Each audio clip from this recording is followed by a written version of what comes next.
안녕하십니까. 혼란한 정치 시사의 술을 술술 풀어보는 송국근 혼술 7월 19일 수요일 오후에 인사드립니다. 저희가 오늘 어제 계속 전해드리는 대로 그제까지 이재명 주변의 그 기류가 심상치 않습니다. 이재명에게 지금 절체절명의 순간이 다가오고 있다, 이런 느낌이 드는데, 말씀드린 대로 제2의 유동규, 제3의 유동규 잇따라 나타났습니다. 유동규처럼 처음에는 이재명의 핵심 척근이었다가 지금 검찰 또는 법원에서 진술을 번복하는 사람들이 계속 이어지고 있는데, 그중에 결정타를 지금 날리고 있는 인물은 이화영 전 경기도 평화부지사입니다. 이재명이 경기도지사 할 때 이해찬 사람을 평화부지사로 앉혔죠. 이화영.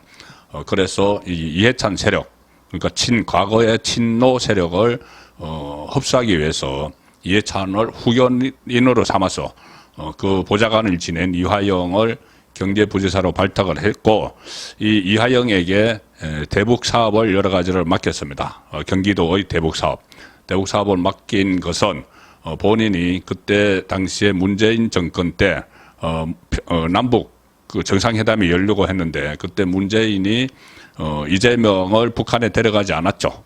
박원순만 데려갔습니다. 지방자치단체장 중에서. 이재명은 그렇게 되니까 별도로 이화영, 평화부지사로 만든 이화영을 통해서 별도 방북을 추진을 했습니다.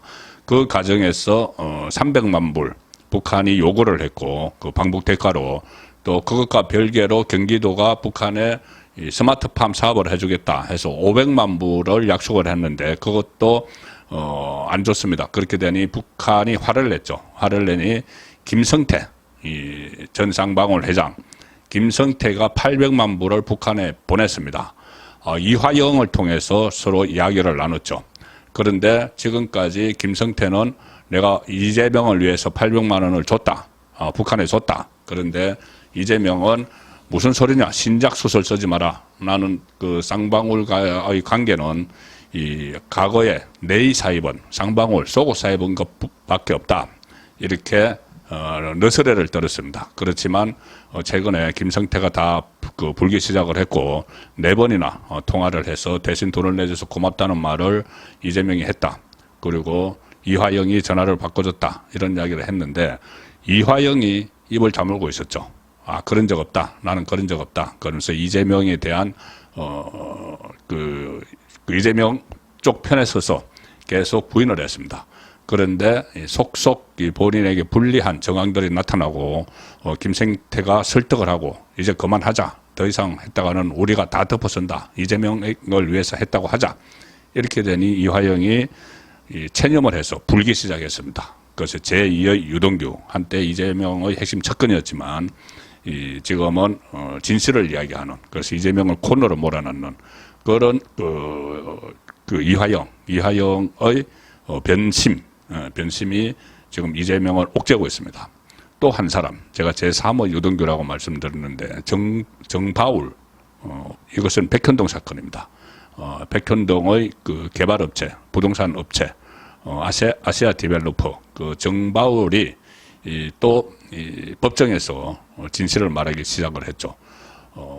그 김인섭, 브로커 역할을 했던, 그 백현동 개발에서 브로커 역할을 했던 김인섭, 그 과거에 이재명 그 성남시장 캠퍼의 선대본부장을 지낸 김인섭이 본인이 어떤 편의를, 백현동 개발에 대해서 편의를 봐줄 테니 200억 원을 달라고 했다, 정바울에게, 업자 정바울에게.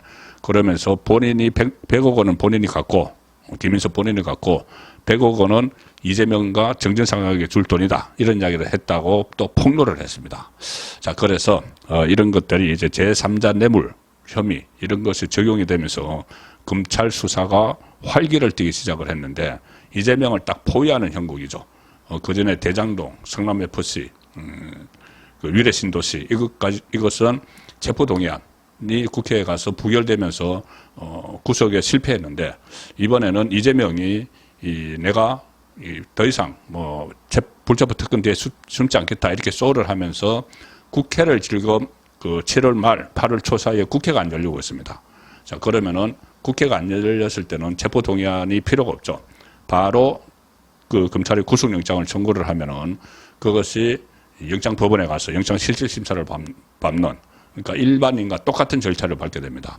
그 기간이 딱 국회가 1년 내내 방탄하면서 막 열고, 뭐 상시국회 때문에도 열리기도 하고, 1년 내내 국회가 열려 있어서 이 체포동의안이 있어야지 체포를 할 수 있는데, 그래서 노웅래도 그랬고, 뭐 돈봉투의 윤관석, 이승만도 그랬죠. 그런데 지금 국회가 안 열리고 있습니다. 그리고 8월 15일까지 안 열립니다. 8월 16일 되면은 이 국회법에 따라서 결산국회가 열리게 돼 있죠. 그래서 지금 검찰이 볼 때는 7월 말, 지금도 시간이 흐르고 있는 7월 말, 8월 초가 이재명을 구속시킬 수 있는 골든타임이다. 자, 이렇게, 지금 그 시점이 지금입니다. 7월 말, 8월 초. 이재명 구속의 골든타임. 자, 이재명은 일단 비회기 중이니까, 체포동의안이 들어오면은, 그 구속영장이 청구가 되면은 법원의 영장실질심사를 받으러 가야 되겠죠. 자, 그러니까, 그동안은 이재명이 이 방탄복을 입고, 껴입고, 이 체포동의안을 부결을 시키면서 정치적인 힘을 이용해서 이 검찰의 칼날을 피했죠. 방탄복을 입고. 일종의 보호구를 착용을 하고 있었던 겁니다. 검찰의 칼날이 들어오는 데 대해서.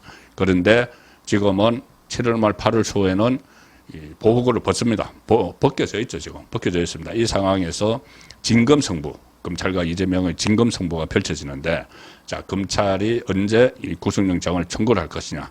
그것이 지금 초미의 관심사가 되고 있는 가운데, 최근에 말씀드린 제2의 유동규, 제3의 유동규가 등장을 했기 때문에 검찰 입장에서는 속전속결로 이재명에 대한 구속영장을 청구할 수 있는 그런 여건이 마련되어 있습니다. 자, 이렇게 되니까 이재명 상당히 불안한 모습을 보이고 있습니다. 그중에서 가장 본인이 믿고 있었던 이화영, 뭐 정바울, 그 백현동의 정바울은 원래 자기 사람이 아니죠. 그것은 단지 업자일 뿐이고, 그 업자가 이재명을 움직일 수 있다 이렇게 이야기한 김인섭과 서로 뭐 그 밀악을 한, 검은 돈거래를 한 그런 관계고, 이화영은 이재명이 이해찬의 추천을 받아서 평화부지사까지 시켰기 때문에 핵심 척근이었죠. 그리고 지금까지는 잘 입을 다물어 줬죠. 그런데 이화영이 입을 열기 시작을 했기 때문에 이재명은 불안할 수밖에 없습니다. 자, 그래서 오늘 안동에 가서 뭐 현장 최고위원회의를 했는데, 이재명이 그 직후에 기자들이 물어봤습니다.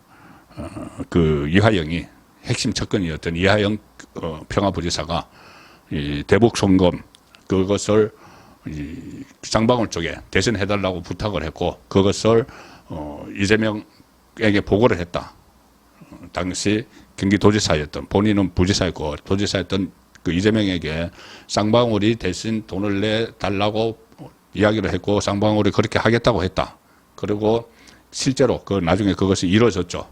그래서 이재명이 그것을 몰랐다는 것은 새빨간 거짓말이 돼버린 거죠. 직접 이하영이 진술을 했기 때문에. 자, 여기에 대해서 기자들이 물어보니, 이재명은 이렇게 대답을 했습니다. 오늘, 검찰이 수사를 해야 하는데 자꾸 정치를 하고 있는 것 같아. 자, 이렇게 한마디 했습니다. 수사를 하지 않고 정치를 한다. 참 본인으로서는 이렇게 말을 하지만 난감하죠. 검찰이 뭐를 캐낸 것이 아니라 이 핵심 척근이었던 이하영이 다 불기 시작을 하는 겁니다. 그러니 지금 아찔한 순간이 된 거죠. 이 검찰이 지금 구속영장을 지금 청구를 하면은 이재명이 법원에 실질심사를 받겠다고 했기 때문에 지금 체포동의안 그런 절차, 국회에서 방탄 절차를 피하려면은 결산국회가 시작되는 8월 중순 전에 지금 구속영장이 청구가 돼야 되는데, 검찰이 그걸 준비를 하고 있는 것 같습니다.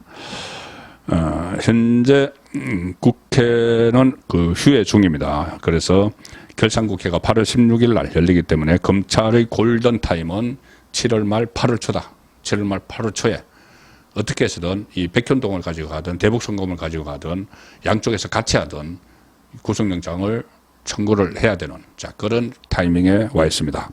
이 시기가 지나면은 민주당은 다시 또 방탄에 돌입합니다. 8월 16일부터 국회가 열리면은, 그 방탄을 위해서 벌써 어제 하나 조처를 내렸죠. 불체포 특권 포기를 선언한다고 소홀을 하면서 단지 다만 단서를 달았습니다. 정당한 영장일 경우에는 포기한다. 자, 지금까지 전부 다 방탄을 하면서 그 체포동의안 부결을 시키면서 내걸었던 게 정치 탄압, 정치 보복 이거였습니다. 그러니까 부당했다는 이야기죠. 그러니 앞으로 이재명에 대한 구속영장이 다시 오면은 만약에 회계가 열려 있으면은 국회가 열려 있으면은 그것은 정당하지 못한 영장 청구다. 야당 탄압을 위한 거다. 정치 보복을 위한 거다. 하면서 다시 체포동의안 표결에 들어가려고 하겠죠. 물론 이번에는 체포동의안 표결에 들어가도 이미 민주당 현역 의원 31명이 불체포 특권 포기를 선언을 했기 때문에 그것이 가결될 가능성도 상당히 높습니다. 그렇지만 그 정치 상황은 어떻게 될지 모르기 때문에 국회가 열리지 않고 있는 지금 시점, 이 7월 말 8월 초에 영장을 청구를 해야 된다. 자, 이런 그 지적이 많은데 지금 뭐 벌써부터 이재명 쪽에서는 이 지금 부당한 영장을 치려고 한다. 이렇게 밑자락을 깔고 있죠. 뭐냐면은 이 검찰 수사에서 이재명에 대한 수사 속도가 막 붙으니까 민주당이 갑자기 분주해졌습니다. 바빠졌습니다. 인권위원회, 민주당, 법률위원회 이런 곳에서 당 차원의 대응을 지금 밀어붙이고 있습니다. 이화영 전 경기도 평화부지사에 대한 검찰의 이 공동성명을 냈는데 이 두 군데 민주당 안에 조직 두 군데서 그 공동성명 제목이 이화영 전 경기도 평화부지사에 대한 검찰의 반인권적 조작수사 진상을 밝히겠습니다. 자, 반인권적 조작수사. 벌써 부당하다는 이야기를 한 거죠. 부당하다. 그러면은 회기가 열리면은 부당한 영장 청구이기 때문에 이재명에 대한 부당한 영장 청구이기 때문에 이 체포동의안 그 불체포 특권을 누리겠다. 이 이야기가 되는 겁니다. 그런 공동성명을 내서 이 윤석열 정권의 하수인에 불과한 검찰의 진실 왜곡이다. 자, 그러면서 이 민주당 안에서 지금 검찰의 만행, 방북 비용 대납 프레임, 이재명 끼어넣기, 윤석열 검찰 독재 이런 표현을 씁니다. 정치적인 표현을 씁니다. 이것은 목적이 뻔하죠. 나중에 빨리 국회가 열려서 체포동의안이 들어오면은 부결을 시키겠다. 정당하지 못한 영장이기 때문에 이런 것을 지금 자르게 깔고 있는 상황이고 이 대북 송금 사건과 관련한 체포동의안이 국회로 넘어올 경우 여론전에 사용할 명분을 마련하려는 포석이다. 자, 그러면 검찰로서는 이 체포동의안이 필요 없는 그냥 국회로 가지 않는 그냥 바로 그 영장법원으로 가는 그 길을 택해야 되겠죠. 그것이 바로 7월 말 8월 초입니다. 7월 말 8월 초. 정강석가처럼 구속영장을 청구를 하면은 바로 법원 심사로 가죠. 자, 그러면은 방탄복 보호장구가 없어집니다. 그 순간까지는 이재명에게. 그래서 검찰과 이재명의 진검승부가 조만간 펼쳐질 가능성이 상당히 높습니다.